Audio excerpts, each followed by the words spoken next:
Hello, नमस्कार, good morning. कैसे आप सब? उम्मीद करता हूँ कि आप लोग बहुत अच्छे से होंगे। तो चलिए, हम लोग जिस तरह से आप लोग थंबनेल को देख के आप लोग क्लिक किए होंगे, वैसे ही यहाँ पर हम लोग जो पढ़ने वाले हैं इन्वर्स त्रिकोणमिति फंक्शन। बहुत सारे स्टूडेंट्स हैं कि कहते हैं कि मैट्रिक्स पहले पढ़ो, लेकिन सही मैंने देखे तो हर जगह आपको इन्वर्स त्रिकोणमिति फंक्शन का प्रॉपर्टी यूज है।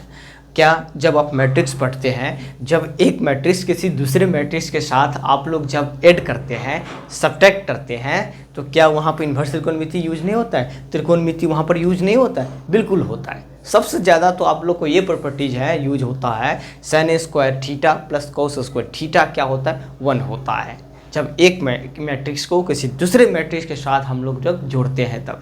ऐसे भी प्रॉपर्टी यूज होता है जब sign inverse x plus cos inverse x क्या होता है? π/2। ठीक है, बहुत सारी प्रॉपर्टीज हैं जो मैट्रिक्स में भी यूज होता है इन्वर्स त्रिकोणमिति का। और इन्वर्स त्रिकोणमिति का बहुत सारे ऐसे क्वेश्चन हैं जो आप लोग को इंटीग्रेशन में बहुत मदद करेंगे। जब आप लोग इंटीग्रेशन करेंगे फंक्शन का, तो बहुत सारे जो है इन्वर्स त्रिकोणमिति का फंक्शन का जो वहाँ पर यूज़ देखने को मिलेंगे। ठीक है, इसलिए हम लोग सबसे पहले देखे हैकर्स क्लासेस में, सबसे पहले हम लोग देखे इस चैनल्स पे इन्वर्स त्रिकोणमिति फंक्शन को ही लिए हैं। ठीक है, जैसे ये ख़त्म होंगे, जैसे लेक्चर 1, लेक्चर 2, लेक्चर 3, ये आप लोग को लेक्चर 1, लेक्चर 2, लेक्चर 2 ऐसे दिया जाएगा। ठीक है, तो जैसे ही ख़त्म होंगे तो हम लोग फिर से नया, ठीक है, न्यू चैप्टर्स हम लोग स्टार्ट करेंगे, वहाँ मैट्रिक्स को देखेंगे। ठीक है, तो सबसे पहले हम लोग देखेंगे। अच्छा देखिए, सबसे पहले बात यहाँ पे है कि इन्वर्स त्रिकोणमिति पढ़ने से पहले कुछ कुछ बातों को हम लोग को याद रखना पड़ेगा। कहने का अर्थ ये हुआ कि जब आप कोई चीज़ पढ़ते हैं, ठीक है, तो उसमें कंडीशंस भी होता है। अब मान के चलिए फंक्शन पढ़ रहे हैं, तो फंक्शन का तो हर वक्त तो फंक्शन नहीं होता है। ठीक है, हर वक्त रिलेशन फंक्शन नहीं बन सकता है, तो उसमें कुछ कंडीशंस हैं। वैसे ही जब आप इन्वर्स त्रिकोणमिति पढ़ते हैं तो वहाँ पर भी कंडीशंस है। बिना कंडीशंस का कुछ काम ही नहीं चलता है ना। ठीक है, तो वहाँ पर भी क्या है? तो कंडीशंस है। हर एक फंक्शन का तो हम लोग नहीं निकाल सकते इन्वर्स। ठीक है, उसके लिए क्या होना पड़ेगा? 1 into ऑन टू होना पड़ेगा। ठीक है, उसी फंक्शन को हम लोग इन्वर्स त्रिकोणमिति निकालते हैं, इन्वर्स निकालते हैं उसी को। ठीक है, तो चलिए हम लोग नए अंदाज के साथ फिर से हम लोग स्टार्ट कर रहे हैं यहाँ से। ठीक है, तो आप लोगों को सिर्फ एक ही बात कहना है कि परों को खोल जमाना उड़ान देखता है, परों को खोल जमाना उड़ान देखता है, बेड पर परे परे क्या बच्चा आसमान देखता है। उठो और पेन कॉपी लेके बैठ जाओ और हमारे साथ बने रहो। ठीक है, और मेरी सिलेक्शन है कि 100 में 100 देना। ठीक है, बाद में चल के हम लोग मॉडल्स भी देखेंगे, मॉडल पेपर जो आप लोग को आएंगे। ठीक है, और जो बहुत सारे ऐसे क्वेश्चंस हैं जो हम लोग वहाँ पर देखेंगे PYQ करके। ठीक है, बोर्ड्स के लिए। तो सबसे पहले यहाँ पर हम लोग सबसे पहले देखेंगे रिलेशन, क्योंकि बेसिक कुछ जानकारी यहाँ से ले लेते हैं। रिलेशन क्या होता है कि a relation from a set to set B. कहने का अर्थ ये हुआ कि रिलेशन में कोई कंडीशंस नहीं है। जब कोई एक, ये मान के चलिए कोई सेट ए है, सेट बी है। ठीक है, 1 2 4 है, मान के चलिए 1 2 3 है यहाँ पे। ठीक है, अब ये ए है, ये बी है, ये आर है, रिलेशन कर रहे हैं, तो ये इससे जुड़ रहा है, 3 2 से जुड़ रहा है, तो क्या ये रिलेशन है? बिल्कुल रिलेशन है। हम क्या बताएं? रिलेशन में कोई कंडीशंस नहीं। संबंध तो किसी का भी हो सकता है। रिलेशन का हिंदी होता है संबंध। संबंध तो किसी से भी हो सकता है। अब जाते उठते बैठते किसी से संबंध बनाते हैं आप लोग। अब 2 1 से है, 3 2 से है, लेकिन 4 3 से नहीं है, लेकिन तो पर भी क्या है? ये रिलेशन है। तो पर भी क्या है?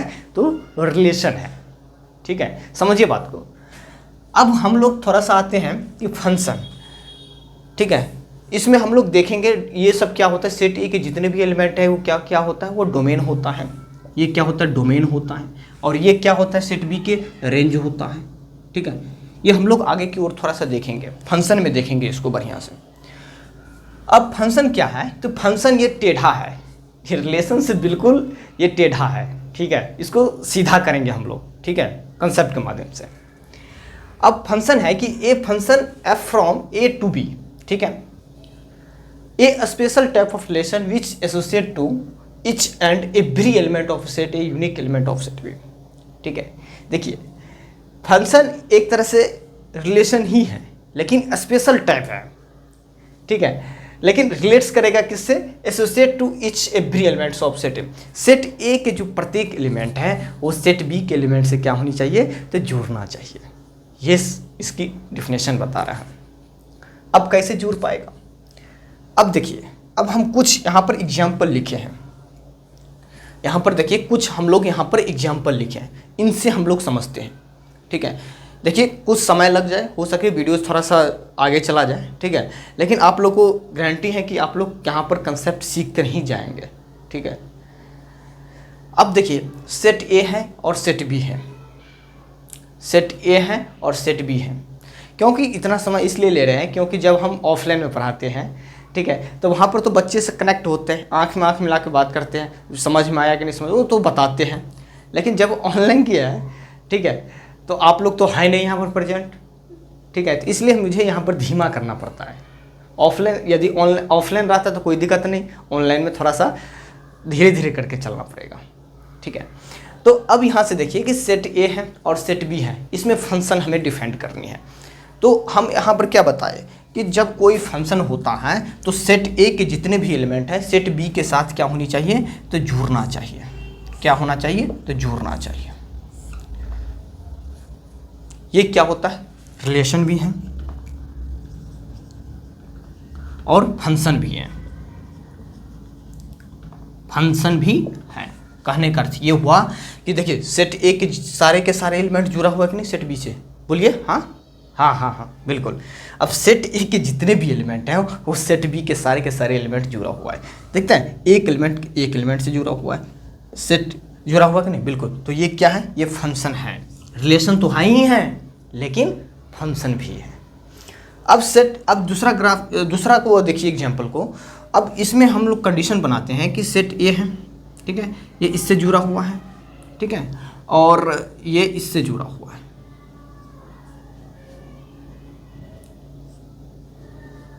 ठीक है, क्या ये रिलेशन है? रिलेशन तो है, रिलेशन तो है। फंक्शन है? बिल्कुल फंक्शन नहीं है, फंक्शन नहीं है, फंक्शन नहीं है। क्यों नहीं है? क्योंकि अभी हम क्या बताएं, सेट ए के जितने भी एलिमेंट हैं वो सारे के सारे क्या होनी चाहिए? सेट बी से जुड़नी चाहिए। हाँ, लेकिन क्या बताएं एग्जैक्टली? यूनिक क्या है? Associate to each and every element, unique element of set B. Set A के जितने भी हैं एलिमेंट सेट बी के साथ जुड़नी चाहिए और सेट ए के जो एलिमेंट हैं वो सारे एक से जुड़नी चाहिए। ठीक है, सारे का सारे जुड़ा हुआ है? नहीं, 3 तो छूटा हुआ है। ठीक है, तो इस कंडीशंस में हम लोग क्या बोलते हैं? ये फंक्शन नहीं हुआ, फंक्शन नहीं हुआ। अब इस कंडीशंस को आप लोग देख सकते हैं। अब ये क्या ये फंक्शन है? बिल्कुल फंक्शन है, बिल्कुल फंक्शन है, बिल्कुल फंक्शन है। आप देख सकते हैं इसको। सेट ए के जितने भी एलिमेंट हैं ये रिलेशन तो है ही हैं, रिलेशन तो है ही हैं। क्या फंक्शन है? बिल्कुल फंक्शन है, क्योंकि देखिए सेट ए के एक एलिमेंट 1 से जुड़ा हुआ है, 2 4 से जुड़ा हुआ है, 3 6 से जुड़ा हुआ है। ये क्या ये फंक्शन है? बिल्कुल फंक्शन है, बिल्कुल फंक्शन है। अब इसमें देखिए, अब देखिए, अब ये फंक्शन है, क्या ये रिलेशन है? सबसे पहले तो रिलेशन तो है। क्या ये फंक्शन है? बिल्कुल फंक्शन है, बिल्कुल फंक्शन है। आप लोग यहाँ पर देख के डर गए होंगे, लेकिन डरने घबराने की कोई ज़रूरत नहीं है, ये बिल्कुल फंक्शन है। हम क्या बताएं कि सेट ए के जितने भी एलिमेंट हैं, ये सेट ए के जितने भी एलिमेंट हैं वो सारे के सारे क्या होनी चाहिए? सेट बी से जुड़नी चाहिए। एक एलिमेंट, प्रत्येक एलिमेंट, सेट ए के प्रत्येक एलिमेंट। अब देखिए 1 4 से जुड़ा हुआ है, 2 4 से जुड़ा हुआ है और 3 किससे जुड़ा हुआ है? 6 से जुड़ा हुआ है। तो ये क्या है? तो फंक्शन भी है और साथ में तो रिलेशन तो है ही है। ठीक है ना? आप यहाँ तक समझ गए बात को? आप लोग यहाँ तक समझ गए बात को? इसमें कोई दिक्कत? अब कोई दिक्कत है तो आप लोग कमेंट में बता सकते हैं। थोड़ा सा आगे की ओर चलते हैं। हम लोग तो रिलेशन को तो देख लिए, ठीक है, किसी से कोई भी संबंध बना लेते हैं, और फंक्शन को इसमें कंडीशंस है। ठीक है, ये बहुत नखरा जताते हैं। ये क्या है? तो कंडीशंस है। इसमें फंक्शन को समझने के लिए हम लोग को कंडीशंस को याद रखना पड़ेगा। क्यों? क्या सेट ए के जितने भी एलिमेंट हैं वो सारे के सारे क्या होनी चाहिए? प्रत्येक एलिमेंट सेट बी के साथ क्या होनी चाहिए, जुड़ना चाहिए। सेट ए के एलिमेंट जो है ना खाली नहीं होनी चाहिए। अब हम लोग थोड़ा सा आगे की ओर बढ़ते हैं और देखते हैं कि मान के चलिए कोई फंक्शन है यहाँ से, ठीक है, ए से बी, ठीक है। ए क्या होता है, ये डोमेन होता है, और बी क्या होता है, रेंज होता है। देखिए जितने भी इन्वर्स त्रिकोणमिति के फंक्शन पढ़ेंगे वो सारे के सारे डोमेन और रेंज पे आधारित है। जब तक आप लोग को डोमेन और रेंज नहीं समझ पाएंगे तो आप लोग इन्वर्स त्रिकोणमिति नहीं निकाल पाएंगे, उसका वैल्यू नहीं निकाल पाएंगे, ठीक है। उसमें सेटिस्फाइड कराना पड़ेगा ना कि कोई मान के चलिए कोई वैल्यू है साइन इन्वर्स, अब मान के चलिए √33/4 है, ठीक है। अब ऐसे छोड़िए ना, ऐसे करिए आप 3π/2 है, ठीक है। तो सबसे पहले तो हम लोग को जांचना पड़ेगा कि साइन जो इन्वर्स है वो क्या इसकी डोमेन और रेंज में तो √3/2 है कि नहीं है।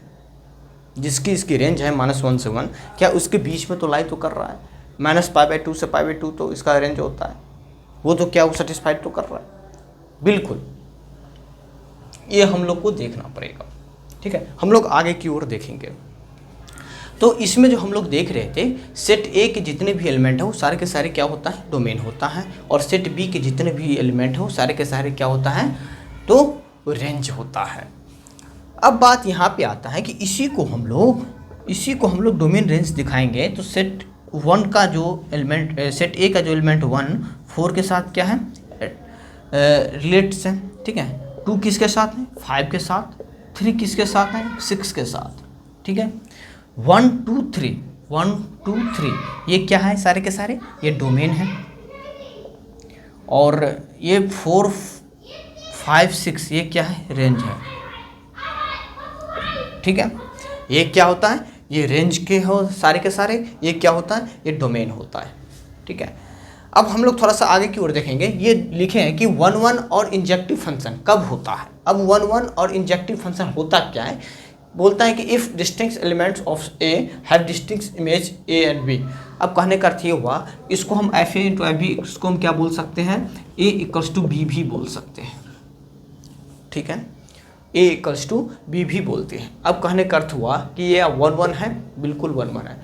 भिन्न भिन्न एलिमेंट सेट ए का सेट बी के साथ क्या है, देखिए अब 1 सेट ए का एलिमेंट है, सेट बी के साथ है, एक एलिमेंट के साथ है, एक एलिमेंट के साथ है, एक एलिमेंट के साथ है कि नहीं। 1 4 के साथ है, 2 5 के साथ है, 3 6 के साथ है कि नहीं, बिल्कुल है। तो ये क्या है, 1 फंक्शन है, ये क्या है, 1 फंक्शन। अब क्या ये तो फंक्शन है ही नहीं, ये तो फंक्शन है ही नहीं, तो इसमें 1 ऑन टू क्या दिखाना है, कुछ नहीं दिखाना। अब इसमें देखिए रिलेशन या फंक्शन है कि नहीं, बिल्कुल इसमें फंक्शन है, तो इसमें 1 ऑन टू तो होना चाहिए, मेन 1 भी होता है फंक्शन। आप लोग थोड़ा सा देखे होंगे चैप्टर 1 में। तो क्या ये 1 है या ऑन टू है, ठीक। इसमें भी 1 है, ये भी 1 फंक्शन है, सेट ए के साथ जुड़ा हुआ है, देखते हैं बिल्कुल जुड़ा हुआ है, एक एलिमेंट एक के साथ जुड़ा हुआ है। अब इसमें देखिए तो क्या ये 1 फंक्शन है, बिल्कुल फंक्शन नहीं है, 1 नहीं है। दिखता है ये क्रॉस किस चिन्ह हुआ है, दिखता है, ये क्या होता है, मेन 1 फंक्शन है। 1 4 के साथ है, 2 भी 4 के साथ है, फंक्शन भी है, रिलेशन भी है, लेकिन 1 फंक्शन नहीं है। ये क्या है, मेन 1 फंक्शन है, ठीक है। कर्वेचिंग है, देखते हैं ना कर्व की निशान, कर्व मेन 1 फंक्शन, कहीं पर भी कर्व देखे तो वो मेन 1 फंक्शन होता है, ठीक है, मेन 1 फंक्शन होता है। अब ऑन टू और सर्जेक्टिव फंक्शन ये क्या होता है, थोड़ा सा देख लेते हैं ये भी।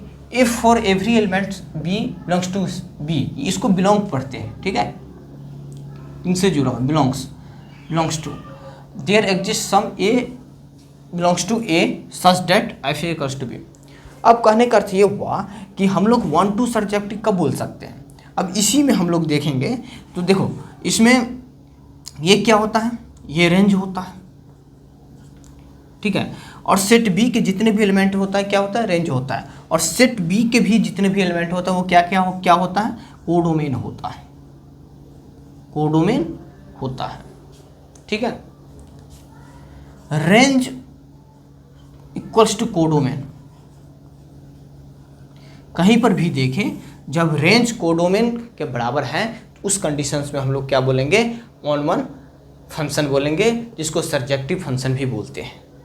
ठीक है, जिसको हम लोग सर्जेक्टिव फंक्शन भी बोलते हैं। जब रेंज और कोडोमेन बराबर होता है तो इस कंडीशंस में हम लोग ऑन वन और सर्जेक्टिव फंक्शन भी बोलते हैं। यदि रेंज दिख रहा, जब रेंज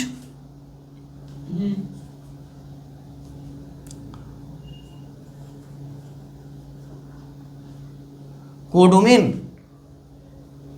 ठीक है, छोटा है, इस कंडीशंस में हम लोग क्या बोलेंगे, क्या 1 1 बोलेंगे, ऑन टू बोलेंगे, बिल्कुल नहीं बोलेंगे। क्या बोलेंगे, into function, into function.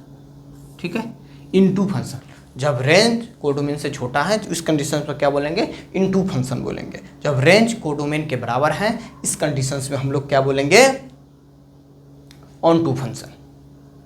1 1 function, onto function, surjective function, बाद में हम लोग, ठीक है, इंजेक्टिव फंक्शन भी बोलेंगे, सर्जेक्टिव फंक्शन बोलेंगे। लेकिन इसके पास जो जो जेक्टिव है तो इसको हम लोग आगे चलकर बाइजेक्टिव भी बोलेंगे। क्यों, 1 1 भी है, ऑन टू भी है, इंजेक्टिव भी है, सर्जेक्टिव है, सारे के सारे इस जेक्टिव इसके पास ही हैं।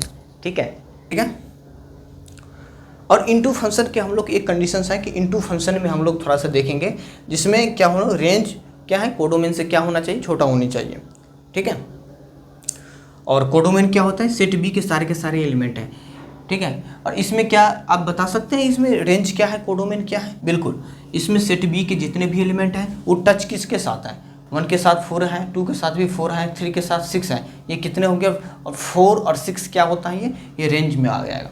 ठीक है, रेंज इसमें बताए आपको निकालने के लिए, तो क्या हो जाएगा, 4 और 6। लेकिन कोडोमेन की बात आए तो कोडोमेन क्या हो जाएगा, इसमें 4 5 और 6। ठीक है।